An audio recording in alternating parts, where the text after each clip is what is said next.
The wild magic surge had left a scar across the landscape that Marcus Flint could feel in his bones. Standing at the edge of the Thornblade forest, he pressed his palm against the nearest oak and felt the wrongness ripple through the wood, a discordant hum that made his teeth ache and his magical sensitivity flare like a warning beacon. Marcus was a weave tracker, one of perhaps 30 practitioners in the known world with the peculiar talent for sensing disturbances in the fabric of magic itself. Where other wizards manipulated the weave through spells and incantations, Marcus felt it, every fluctuation, every tear, every point where reality grew thin or tangled. It was a useful gift for someone employed by the Magical Regulatory Commission to investigate dangerous magical phenomena. It was an exhausting curse for someone who'd prefer a quiet life. The Commission's sending spell had reached him 3 days ago while he was investigating a minor ley line disruption near Millbrook. Wild magic event, Thornblade Forest, Category 4 severity, civilian casualties possible, track and assess. Report immediately. Category 4 meant reality-bending magic, the kind that could turn forests into crystal or make rivers flow uphill. The kind that usually resulted from catastrophic spell failures or artifacts breaking containment. Marcus had seen 2 Category 4s in his 8-year career.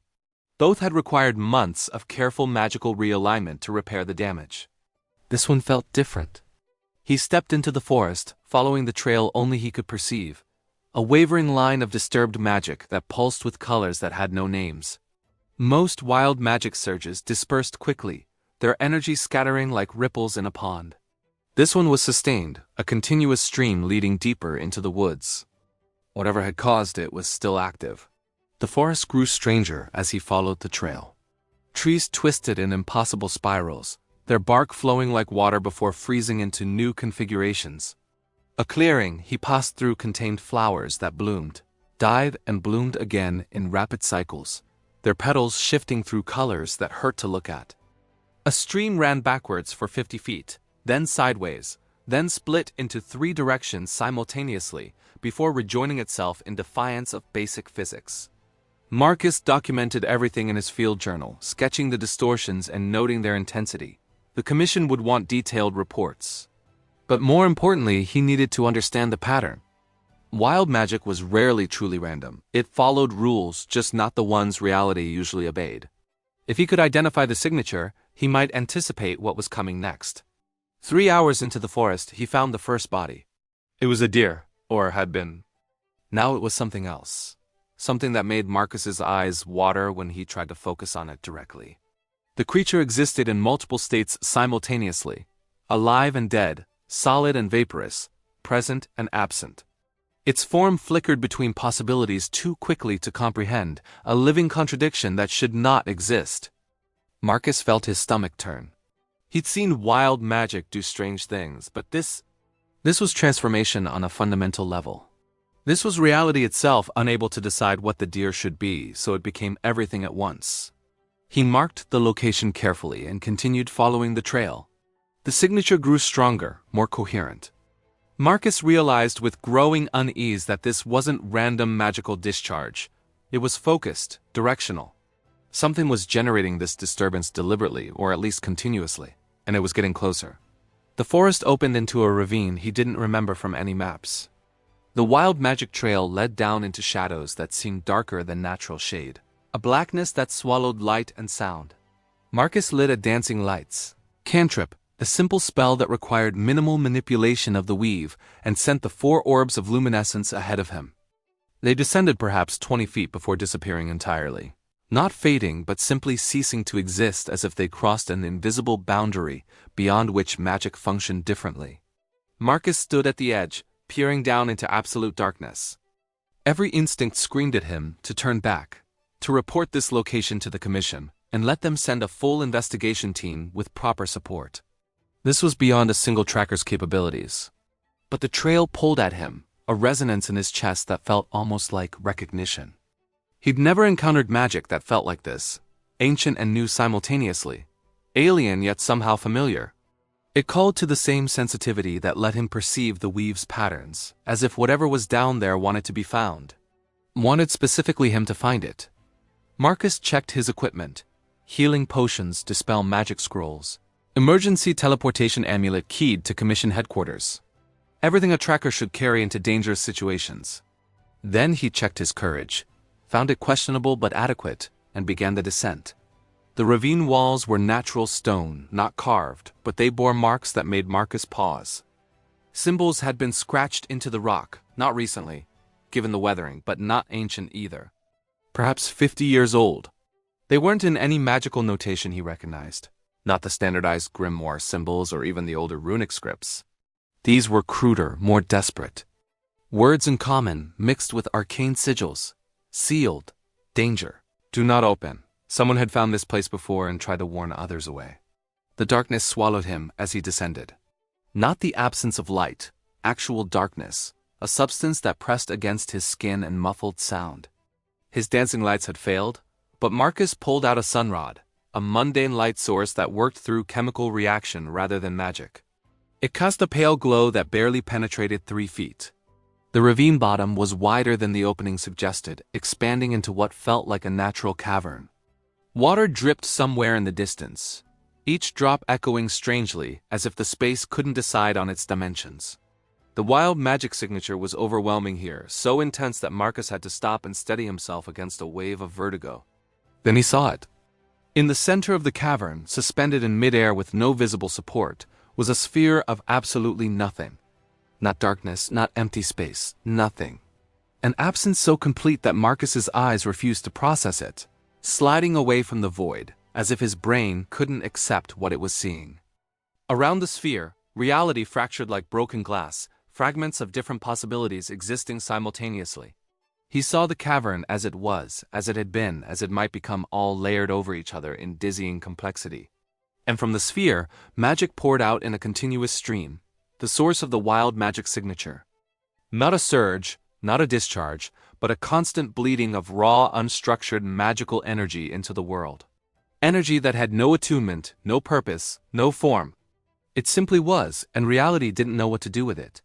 Marcus approached slowly, his tracker senses screaming warnings. This wasn't supposed to exist. Magic came from the weave, the fundamental fabric of reality that connected all things. It had structure, patterns, rules. This was magic from somewhere else. Magic that had no connection to the weave at all. He circled the sphere cautiously, trying to understand what he was seeing. The void was perfectly spherical, perhaps 6 feet in diameter, and absolutely static despite the chaos erupting from it. The containment, because it had to be some kind of containment, was failing. The sphere itself seemed stable, but whatever barrier had kept its influence limited was degrading. That explained the wild magic spreading through the forest. The seal was breaking. Scratched into the stone floor around the sphere were more symbols, these ones forming a clear protective circle. Marcus recognized elements of binding magic, but the configuration was unusual. Not the standard 7-point seal taught in magical academies, but something older, more complex. 13 points with interconnecting lines that formed patterns within patterns. And at each of the 13 points, small objects had been placed. A child's toy, a wedding ring, a soldier's medal, a lock of hair tied with ribbon, a carved wooden horse, a pressed flower, a letter sealed with wax. Personal items, each one carefully positioned. Marcus felt a chill that had nothing to do with the cavern's temperature. This wasn't a standard magical seal.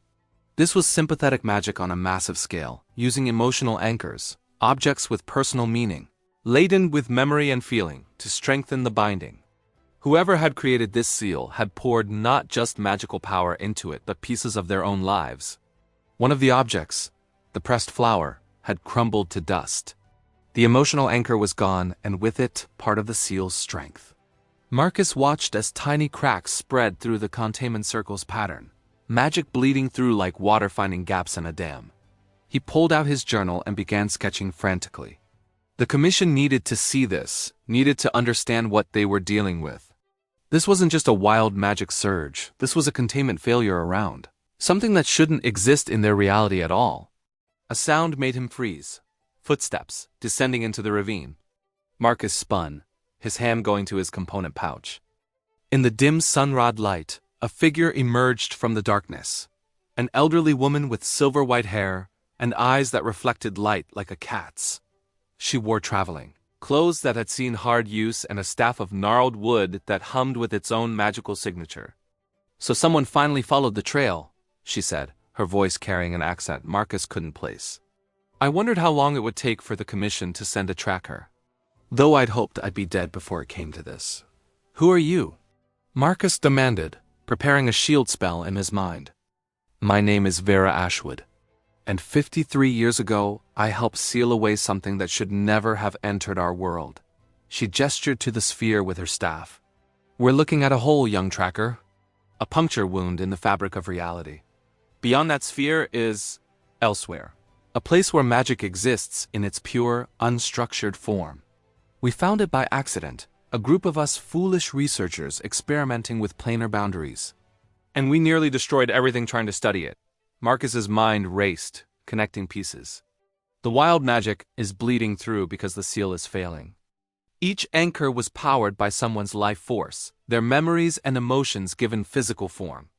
As the bearers die or the objects degrade, the seal weakens." Vera's expression was grim. "I'm the last one left alive. When I die, the final anchor breaks, and that sphere will expand. The void will grow, and everything it touches will be unmade. Not destroyed, unmade. Erased from the pattern of reality itself." She stepped closer, and Marcus saw the deep lines of exhaustion in her face, the way she leaned heavily on her staff. "I've held this secret for 5 decades, Tracker. Lived out here in isolation, maintaining what anchors I could, trying to keep the seal intact. But I'm old, and I'm dying, and the Commission needs to know. They need to find a way to repair the containment before it's too late." "How long?" Marcus asked, his voice barely a whisper. "Until the seal fails completely?" "A month. Perhaps 2 if I'm stubborn." Vera smiled sadly. "So you see why I'm glad you're here. Someone needs to carry the warning. Someone needs to make them understand what's at stake." Marcus looked at the sphere, at the reality fragments dancing around it, at the wild magic pouring into the forest above.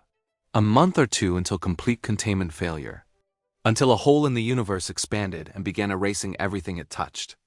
And the Commission, bureaucratic, cautious, bound by protocols and procedures, would need to believe the impossible and act decisively. He was suddenly very glad he'd brought that emergency teleportation amulet. The Commission's emergency response chamber was carved from a single piece of white marble, its walls inscribed with permanent wards against magical interference. 7 senior investigators sat in high-backed chairs arranged in a semicircle, their expressions ranging from skeptical to openly dismissive. Marcus stood in the center, Vera Ashwood beside him, and tried not to let his frustration show. "You're asking us to believe," Senior Investigator Cornwell said slowly, "that there's a hole in reality hidden in Thornblade Forest. A hole that leads to... what, exactly? Another plane of existence?" "Not another plane," Vera corrected patiently. She'd made this same explanation 3 times already. Planes still exist within the fundamental framework of reality. They're part of the weave, connected to the material world through natural boundaries. This is something else entirely, a place that exists outside the framework, where magic has no structure, no rules, no connection to anything we understand. Theoretically impossible. Another investigator interjected, a gnome woman named Brightwick, who specialized in planar studies. "The weave is fundamental. It connects everything. There can't be a place outside it, and yet there is," Marcus said, keeping his voice level. "I've seen it. I've felt the magic pouring from it. It's not aligned to any school of magic, not evocation or transmutation or conjuration. It's just potential, raw, unformed magical energy with no attunement." He'd brought samples, leaves from the twisted trees, water from the backward stream, even a carefully preserved fragment of the unfortunate deer's remains, sealed in a lead-lined container with extensive warning labels. The Commission's analysts had confirmed his findings. The magic saturating these samples was indeed unstructured, possessing properties that defied standard magical theory. Yet the senior investigators seemed more concerned with preserving their understanding of how magic should work than accepting evidence that it worked differently. "Even if we accept your observations," Cornwell continued, "the proposed solution is extreme. You're suggesting we allocate significant resources, personnel, funding, rare components to repair a seal around an anomaly that may not actually pose the threat this woman claims. I'm 84 years old. Vera said, her voice sharp with impatience. I don't have time for politics or bureaucratic caution. The seal is failing. Each day it weakens further, and the wild magic spreads. Eventually soon, the containment will collapse entirely, and when that happens, the void will expand. Everything it touches will cease to exist. Not die, not transform, cease. Erased from the fundamental pattern of reality as if it never was. You claim this will happen in a matter of weeks, Brightwick said. Yet you've maintained this seal for 50 years. Forgive me, but your credibility is questionable. If the threat was truly so immediate, why wait until now to inform us? Vera's hands tightened on her staff. Because we thought we could handle it ourselves. Because we were young and arrogant and believed we could contain our own mistakes. Because by the time we realized how wrong we were, we'd already committed resources, our lives, to the seal. We couldn't abandon it without destroying what we'd sacrificed everything to protect. And your fellow researchers? Cornwell asked. Where are they? Dead, all of them. Vera's voice was flat. Margarethi died 11 years ago. Her anchor was the wedding ring, the last piece of her marriage after her husband passed. When she died, that anchor lost its power. Then Thomas, 3 years ago. His anchor was his son's toy soldier, but his son had died decades earlier, and the grief, it faded. The emotion that powered the seal weakened. She looked at each investigator in turn. The pressed flower was mine. My daughter's flower from her funeral bouquet. She died when she was 7, and I've carried that grief for 63 years. But even the deepest wounds eventually scar. The flower crumbled because the emotion behind it finally healed, just a little. And with it, part of the seal broke. Silence filled the chamber. Marcus saw several investigators shifting uncomfortably, confronted with the human cost of the seal's maintenance. If what you say is true, Cornwell said finally, then we need more than your word and Mr. Flint's observations. We need independent verification. Additional trackers, theoretical experts, a full investigation before we commit resources. You don't have time for a full investigation. Marcus interrupted, his patience finally breaking. I've been a tracker for 8 years. I've investigated dozens of magical anomalies. This is different. The degradation rate is accelerating. I documented it over 3 days. The wild magic is spreading 50% faster than when I first arrived. If you wait for committees and studies and proper procedures, you'll be investigating an expanding void that's already erased half the forest. Mr. Flint, I understand your concern. No, you don't. Marcus pulled out his field journal and slapped it on the table. Read the observations. Look at the progression. Then tell me we have time to be cautious. Cornwell picked up the journal slowly, paging through Marcus's careful documentation. The other investigators leaned in to look. Marcus watched their expressions change as they processed the data, skepticism giving way to concern, then to something approaching alarm. This degradation rate, Brightwick said quietly. If it continues exponentially, 3 weeks, Marcus confirmed. Maybe 4. After that, containment failure becomes catastrophic. And we have no idea how fast the void will expand once the seal breaks completely. The investigators exchanged glances, communicating in the silent language of bureaucrats deciding how much risk they could accept. We'll authorize a preliminary response team, Cornwell decided. 3 additional trackers, 2 theoretical specialists, 1 containment expert. They'll assess the situation and provide independent confirmation. If they verify Mr. Flint's findings, we'll escalate to a full crisis response. That could take a week. Vera protested. It's the best we can offer given the extraordinary nature of your claims. The Commission cannot mobilize major resources based on what? The word of one of your own trackers and the woman who spent 50 years holding back disaster? Vera's eyes blazed. Fine, send your team. Waste another week verifying what Marcus has already documented. But when the seal breaks and people start dying, start ceasing to exist, remember that you chose procedure over action. She turned and walked out of the chamber, her staff striking the marble floor with sharp cracks that echoed like accusations. Marcus followed, catching up with her in the Commission's entrance hall. They'll send the team. They'll see what I saw, and then they'll act, will they? Vera sank onto a bench, suddenly looking every one of her 84 years. Or will they find reasons to delay further? Form more committees, demand more studies? Bureaucracies excel at avoiding difficult decisions, Tracker. And this is perhaps the most difficult decision they'll ever face.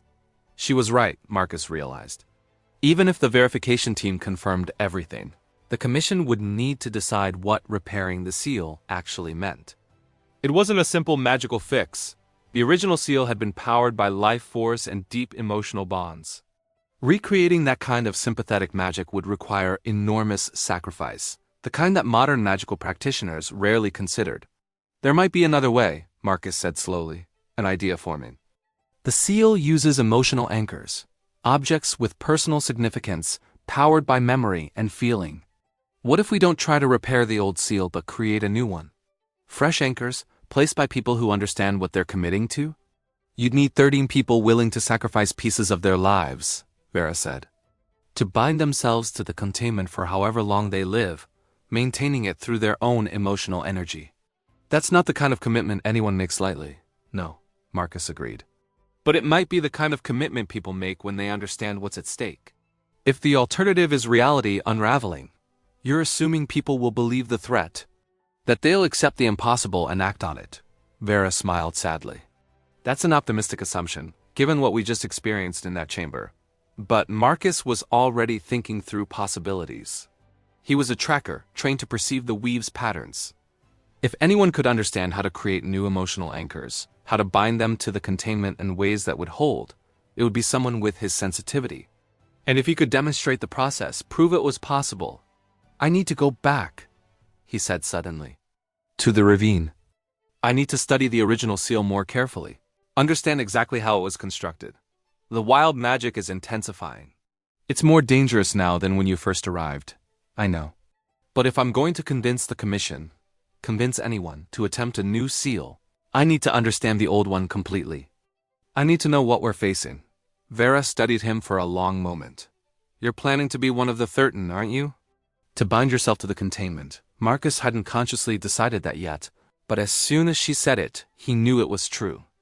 Someone has to. Then you should know what you're really committing to, Vera said quietly. The seal doesn't just use your emotional energy. It feeds on your grief, your joy, your love, whatever strong feeling you anchor to it. And it never stops feeding. For 50 years, I felt that flower drawing on my sorrow over my daughter's death. Keeping the wound fresh, preventing it from fully healing. That's the price of maintaining sympathetic magic at this scale. You pour yourself into it, piece by piece, year by year, until there's nothing left but the duty. But you held, Marcus said simply. For 50 years you held. Yes. Vera stood, some of her old strength returning. And I'll hold for however many days I have left. So if you're serious about creating a new seal, you'd better study quickly. Because when I die, that last anchor breaks and we'll all find out whether your optimism was justified. The verification team arrived 4 days later.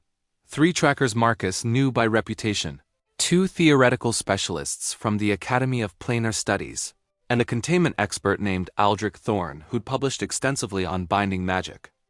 They were professional, thorough, and Marcus was grateful to see genuinely alarmed by what they found.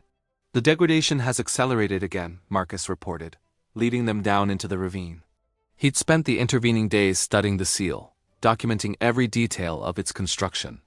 The wild magic is now spreading 3 miles beyond the ravine's center. Yesterday I found a fox that had been transformed into something transitional, half flesh, half pure magical energy. It was still alive, still conscious, but it didn't seem to understand what it had become. They'd had to put the creature out of its misery. Marcus still had nightmares about the sound it made, not quite animal, not quite human, something in between that shouldn't have been possible. The team descended in silence, each member stopping at different points to examine the scratched warnings on the ravine walls. When they reached the cavern and saw the sphere, the absolute nothing suspended impossibly in space, their professional composure cracked. "Gods above," one of the trackers whispered. "What is that?" "A hole in reality," Vera said, appearing from the shadows where she'd taken to camping near the seal. "And it's hungry." Over the next 2 days, the team conducted exhaustive tests. They measured the void's dimensions, unchanging, the wild magic's intensity, increasing, and the seal's remaining integrity, fragmenting. The theoretical specialists attempted standard magical analysis and came away baffled. Their detection spells simply failed when directed at the sphere, as if the magic itself couldn't comprehend what it was encountering. Aldric Thorn spent hours studying the sympathetic magic circle, his expression growing increasingly troubled. On the evening of the second day, he called everyone together in the cavern. "I've reviewed the seal's construction," he said, his voice echoing strangely in the distorted space. "It's brilliant and horrifying in equal measure. The emotional anchors aren't just power sources, they're philosophical statements. The seal is arguing with the void, essentially saying these things matter. These connections have meaning, therefore reality has value and should continue existing. It's using human emotion as proof that existence is worth preserving. Can it be replicated?" one of the trackers asked. "Theoretically, yes. Practically," Aldric gestured at the crumbling circle. "The original seal required 13 people willing to bind portions of their lives to the containment. Not temporarily, permanently, or at least until death. And not just any emotion would work. It had to be something profound. Love, grief, joy, sacrifice, feelings so intense they became part of the person's fundamental identity. So we need 13 volunteers willing to make the same commitment," Marcus said. "That's what I've been proposing to the Commission. It's more complicated than that," Aldric continued. "The original seal was created by people who'd accidentally opened the hole. They felt responsible, guilty. That guilt powered their commitment, made the sacrifice meaningful. You can't just recruit random people and expect them to maintain the same level of emotional investment. They need to understand, viscerally, what they're protecting against. Show them," Vera said simply. "Bring them here. Let them see the void, feel the wild magic. Let them understand that this isn't theoretical. It's a wound in the world that will expand and consume everything if left unchecked." The verification team returned to Commission headquarters 3 days after arriving. Their report unequivocal. The threat was real, immediate, and catastrophic. They recommended emergency protocols, immediate resource allocation, and following Marcus's proposal, recruitment of volunteers for a new sympathetic seal. The Commission's response was faster than Marcus expected, probably because the verification team had included visual documentation. Seeing the sphere, even in magical recordings, made the impossible impossible to deny. Within a week, they'd assembled 23 candidates, trackers, containment specialists, theoretical experts, and a handful of civilians who'd volunteered for reasons Marcus didn't always understand. They were brought to the ravine in small groups, each one guided through the forest's wild magic distortions to witness the void firsthand. Some turned back immediately, unable to handle the sight of absolute nothing. Others stayed but ultimately declined to participate, recognizing that they couldn't make a lifelong commitment to something so alien. But 13 remained. 13 people who understood what was at stake and were willing to bind themselves to the seal's maintenance. Marcus was surprised by some of the volunteers. There was Lily Marchwood, a young woman barely 20 who'd lost her entire family to a magical accident and wanted to ensure no one else suffered similar loss. Thomas Brightwater, a retired soldier who said he'd spent his life fighting threats to his homeland and saw no reason to stop now. Elena Moonwhisper, an elven enchanter who'd lived 3 centuries and claimed she was curious about the challenge. And Vera, of course. She insisted on being part of the new seal, replacing her broken anchor with a fresh one. "I've held this burden for 50 years, she told Marcus when he tried to protest. "I'll hold it until I die, whether that's tomorrow or 10 years from now. But this time, I won't be alone." Aldric Thorn led the ritual preparation, working with each volunteer to identify their emotional anchor. The objects they chose were varied. Lily brought her mother's wedding ring. Thomas carried his commander's medal from a war 3 decades past. Elena offered an acorn from a tree that had been destroyed in a forest fire she'd failed to prevent. Marcus chose a compass his father had given him before dying, a simple brass instrument that had guided him on his first tracking assignment. It represented duty, purpose, the idea that some things were worth pursuing even when the path was difficult. The ritual itself took place at midnight on the autumn equinox, when magical energies were naturally balanced. The 13 volunteers stood at the points of a new circle Aldric had inscribed around the sphere, each holding their chosen object. Vera stood at the circle's center, her staff raised, guiding them through the binding. "You must understand what you're giving," she said. her voice carrying through the distorted space. The seal will draw on your emotions for as long as you live. It will keep your wounds fresh, your joys sharp, your loves constant. You will feel more intensely than others because the magic needs that intensity to maintain the argument against void. Are you certain? Yes, they said, all 13 voices in unison. Then speak your anchor. Name what you're binding and why it matters. One by one they spoke. Marcus listened to stories of love and loss, triumph and sacrifice, each person explaining why their chosen object represented something worth preserving. When his turn came, he held up the compass and said simply, "This represents direction. Purpose. The idea that there's a path forward even through darkness. As long as we have direction, we have hope. And hope is worth fighting for." The compass grew warm in his hand as the magic accepted his offering. Vera began the incantation, not in any standard magical language, but in something older, words that predated formal spell construction. The circle blazed with light as each anchor activated, connecting to the others through lines of pure emotional energy. Marcus felt the binding take hold, felt his connection to the compass deepen until it became part of him, an extension of his identity. And he felt the seal form wrapping around the sphere in layers of meaning and purpose. Not a physical barrier, but a philosophical one, reality asserting its value against the void's absolute negation. The wild magic bleeding from the sphere couldn't stop, not while the whole existed, but it was contained again. Channeled. The distortions in the forest would remain, a permanent scar, but they wouldn't spread further. The void wouldn't expand. When the ritual ended, all 13 volunteers were still standing, though several looked shaky.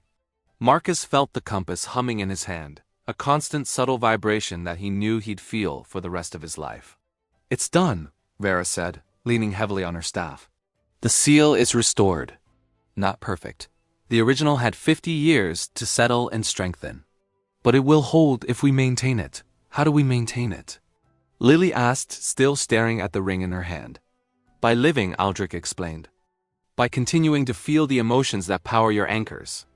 The seal feeds on intensity of feeling, so don't let yourself go numb. Love deeply, grieve honestly, find joy where you can. The more alive you are, the stronger the seal becomes."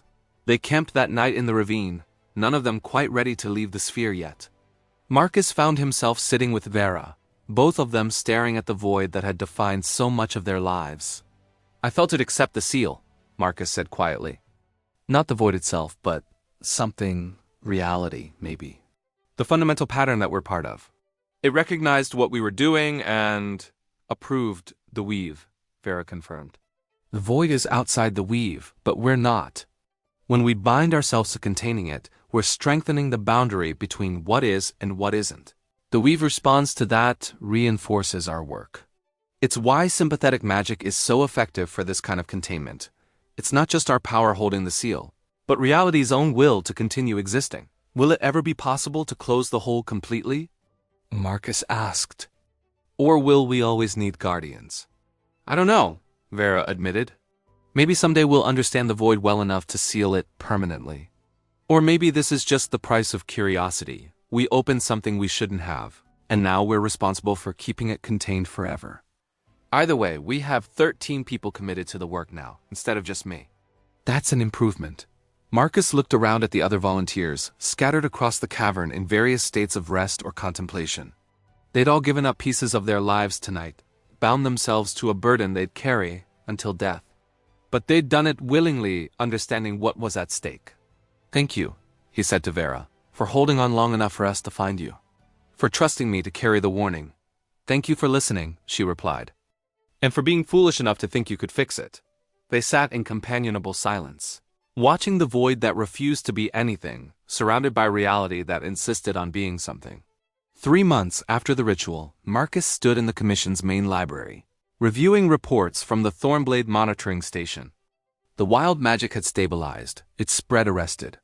The distortions in the forest remained, trees that spiraled impossibly, streams that flowed in paradoxical directions, animals caught in transitional states, but they were contained within a defined boundary. Magical ecologists had begun studying the affected zone, carefully documenting this unique ecosystem where reality's rules bent but didn't break. The 13 anchors were holding strong. Marcus felt his compass constantly now, a warm presence against his chest. True to Aldric's words, his emotions had intensified, not painfully, but noticeably. He felt joy more sharply, anger more vividly, sorrow more deeply. It was exhausting at times, but it was also strangely liberating. He'd spent years training himself to be analytical, detached, professionally neutral. Now he couldn't hide from his own feelings. And he was discovering that feelings weren't obstacles to clear thinking, they were data, just as valid as magical measurements. The other seal-bearers reported similar experiences. They'd formed a close-knit group, meeting monthly to check on each other and discuss the subtle changes they were experiencing. Lily had mentioned feeling more connected to people around her, more aware of the emotional currents in conversations. Thomas claimed his old war nightmares had actually improved, facing his trauma directly. Keeping it present for the seal had somehow made it less overwhelming. Elena, with typical elven inscrutability, simply said she found existence more interesting now. Vera had died 2 weeks after the ritual, peacefully in her sleep. Her anchor had remained active. She'd bound herself to the new seal knowing it would be her last act, and the magic had accepted that completion. At her funeral, Marcus had felt the compass pulse once, warmly, as if acknowledging her release. Mr. Flint? Marcus looked up to find Senior Investigator Cornwell approaching, carrying a thick folder. The man who'd been so skeptical 3 months ago now treated Marcus with something approaching respect. Senior Investigator, Marcus acknowledged. More reports about the Thornblade Zone? Actually, no. This is about something else entirely. Cornwell set the folder on the table. Your work on the seal, and the verification team's documentation of the void, has prompted some uncomfortable questions within the Commission. Specifically, are there other holes in reality we don't know about? Other breaches that might be leaking wild magic or worse? Marcus felt a chill. He hadn't considered that possibility. You think there could be more? We don't know. But we've started reviewing historical records of unusual magical phenomena, looking for patterns that might suggest similar breaches. And we found... Cornwell paused, choosing words carefully. Anomalies. Events that don't fit standard magical theory, disappearances that might not be disappearances. Zones of persistent wild magic that we've been attributing to ley line disruptions or artifact contamination. He opened the folder, revealing maps marked with red dots. 17 locations worldwide, showing characteristics similar to what you documented in Thornblade. We need trackers to investigate each one. And given your experience with the void, you'd be our first choice to lead these investigations. Marcus looked at the maps, at the red dots scattered across continents. 17 possible holes in reality. 17 wounds that might be bleeding their own forms of impossible magic into the world. That's years of work, he said quietly. Probably decades, Cornwell agreed. Most will likely prove to be standard magical anomalies with mundane explanations. But if even a few are genuine breaches, he didn't need to finish the thought. Marcus touched his compass, feeling its steady warmth. He'd bound himself to protecting reality from the void, but that commitment didn't end with maintaining one seal. If there were other holes, other threats, then someone needed to find them. Someone needed to ensure they were contained before they expanded beyond control. I'll need a team, Marcus said. Other trackers, theoretical specialists. People who can recognize impossible things when they see them. You'll have whatever resources you need. The Commission is treating this as highest priority. Cornwell hesitated. There's one more thing. We've been analyzing the void itself, trying to understand what it actually is. Our theoretical specialists have developed a concerning hypothesis, which is that the void isn't empty. It's full, completely full of unstructured magic. Pure potential, waiting to be given form. When it bleeds into our reality, it becomes wild magic because our reality tries to impose structure on something that has none. But if someone could find a way to channel that potential deliberately, to give it intentional structure, Marcus understood immediately. They'd have access to unlimited magical power. Power that doesn't come from the weave, that doesn't follow any rules we understand. Exactly. Which means the void isn't just a threat, it's a temptation. If word spreads about what exists in Thornblade, we may face a different kind of problem. Not accidental breaches, but deliberate attempts to access void magic. That was a disturbing thought. The void had nearly destroyed reality through accident and neglect. What would happen if someone tried to weaponize it? We'll need to keep this information restricted, Marcus said. The seal bearers know, obviously, and the verification team. But beyond that, already done. All reports are classified, access limited to senior commission leadership. But secrets don't stay secret forever, especially ones this significant. Eventually, someone will figure out what we're guarding. And when they do, we'll deal with it, Marcus said with more confidence than he felt. We have 13 people committed to maintaining the seal, and we'll find more if needed. The void isn't a resource to be exploited, it's a wound to be healed. Anyone who tries to use it as a power source will discover that trying to control the uncontrollable ends badly. Cornwell nodded slowly. I hope you're right. Because I suspect we're going to find out sooner rather than later. After Cornwell left, Marcus stayed in the library, studying the maps of potential breach sites. 17 red dots, 17 investigations waiting. He felt the compass pulse against his chest. Not a warning, but an acknowledgement. This was his path forward now, the direction his duty had taken. He thought about Vera, about the 50 years she'd spent alone guarding an impossible thing. About the choice she and her fellow researchers had made to contain their mistake rather than abandoning it or trying to profit from it. About the weight of responsibility that came with knowing secrets the world wasn't ready to handle.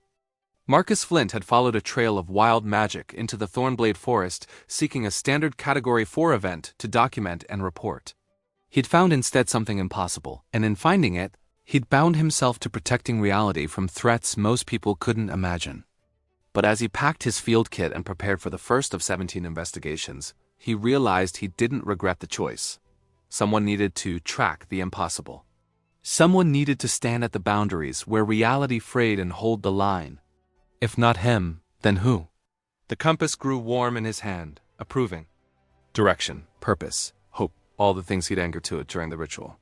As long as he held on to those, he could face whatever waited at the red dots on Cornwell's maps. Even if what waited was more holes in the universe. More voids hungry for existence.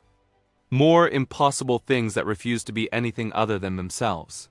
Marcus smiled grimly and headed for the door. The first investigation site was in the Frost Peak Mountains, where travelers reported a zone where time flowed differently and reality seemed uncertain about basic physical laws.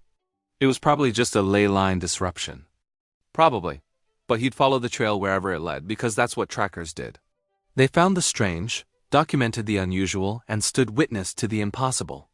And sometimes, when necessary, they bound themselves to protecting the world from things that shouldn't exist. Marcus touched his compass one more time, feeling its steady pulse, and set out to follow the next trail of unstable magic. Somewhere ahead, impossible things were waiting to be found. 5 years later, Marcus stood at the edge of what the Commission had designated Breach Site 7, a collapsed mine in the shadowed peaks where workers had accidentally tunneled into another void sphere. This one was smaller than the Thornblade breach, only 3 feet in diameter, but it was just as dangerous. Around him, 9 seal bearers were preparing the ritual. Not the original 13, Thomas had died peacefully 2 years ago, his anchor passing naturally to a young woman who'd volunteered to take his place. The seal at Thornblade remained strong, maintained by the surviving bearers and several new volunteers who joined as they understood the need. But this breach required its own seal, its own set of emotional anchors. Marcus had spent 6 months identifying volunteers, explaining what they'd be committing to, ensuring they understood the weight of binding themselves to containment magic. 9 people had agreed. It wasn't 13. The seal's configuration could be adjusted for smaller breaches. But it was enough. Marcus watched them place their anchors around the new circle.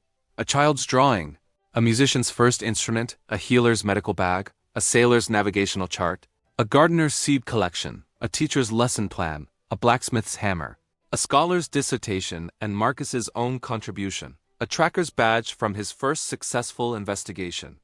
He wore 2 anchors now, down to 2 seals. He felt both constantly, a layered warmth that reminded him of his purpose. It was exhausting sometimes, maintaining that level of emotional investment in abstract concepts like duty and protection. But it was also clarifying. He knew exactly who he was and what he was meant to do. "Ready?" asked Sarah, the woman who'd taken Thomas's place and was now coordinating the ritual. "Ready," Marcus confirmed. The incantation began. The circle blazed. Another hole in reality was contained. Another wound in the world was sealed. Not healed. Marcus doubted any of these breaches could truly heal, but held stable, prevented from expanding and erasing everything they touched. When it was done, the 9 new seal bearers stood together, feeling their anchors activate, experiencing the intensity of commitment for the first time. Marcus remembered that sensation, the way it had felt both overwhelming and right. "Welcome to the Order of Keepers," he told them, using the informal name the seal bearers had adopted for themselves. "You've just bound yourselves to one of the most important duties in existence. Not many people will understand what you've done or why it matters. But reality itself knows, the weave knows. And that's enough." They camped that night near the sealed breach, sharing stories and getting to know each other. This group would be connected for life, bound by the magic they maintained together. They needed to build trust, establish communication patterns, learn to support each other through the challenges ahead. Marcus found himself sitting apart from the main group, staring up at stars that seemed unusually bright in the mountain air. His compass pulsed steadily, and he felt the distant echo of the Thornblade seal, his other anchor, maintained by Lily and Elena and the rest of his first seal-bearing family. "Thinking about the next one?" Sarah asked, sitting down beside him. Marcus pulled out Cornwell's map, worn now, marked with notes and observations. Of the original 17 sites, they'd investigated all of them. 8 had proven to be standard magical anomalies with mundane explanations. 9 had been genuine breaches requiring seals. "There are always more," Marcus said. "Every year we find 2 or 3 new sites showing suspicious characteristics. Most are false alarms, but enough are real that we can't afford to ignore any of them, so you keep tracking. Keep investigating. Keep building seals wherever they're needed. Someone has to." Marcus looked at her. "You understand that now, don't you? What it means to be a keeper. It's not just about maintaining one seal. It's about standing watch over all the places where reality frays. Being willing to bind yourself to that duty again and again. For as long as you're able." "I understand," Sarah said quietly. "That's why I volunteered. Not just for this seal, but for whatever comes next. The world has holes in it that need guarding. And I'd rather be someone who guards them than someone who pretends they don't exist." Marcus smiled, feeling a kinship with this woman who'd chosen the same impossible path. "The Commission is establishing a formal training program for keepers, teaching trackers to recognize breach characteristics, preparing volunteers to become seal bearers, developing better containment techniques. It's slow work, but we're building something that will outlast us." "Good," Sarah said simply. "Because the voids aren't going away. If anything, we're finding them more frequently now that we know what to look for. Reality has more wounds than we ever imagined." They sat in comfortable silence, 2 keepers watching over a newly sealed breach, preparing for whatever impossible things waited to be found next. Above them, stars wheeled in their ancient patterns. And reality held firm, fragile, wounded in places, but held firm by people willing to stand at the boundaries and refuse to let existence unravel. It wasn't much, Marcus thought. Just anchors and emotions, philosophical arguments against absolute nothing, human will asserting that meaning mattered. But it was enough. It had to be enough. Because the alternative was unthinkable, and the keepers would hold the line for as long as reality needed guardians. Marcus touched his compass and his badge, feeling both anchors pulse in harmony, and smiled. The next trail of unstable magic was already calling, somewhere beyond the mountains. And he would follow it, because that's what impossible things required. Someone willing to track them, understand them, and bind them before they consumed everything. Someone willing to stand witness to the void and say, "Not today. Not ever. Reality is worth protecting. And we will hold. O destino desta historia, esta nas suas mas. Se voca acredita que o heroi não esta sezinho. Dix su like. Se voca vaio o que os outros não viram. Escreva sua teoria nas comentários. E se voca precisa saber o que acontece seguir, inscreva-se. O próximo capítulo vai mudar tudo.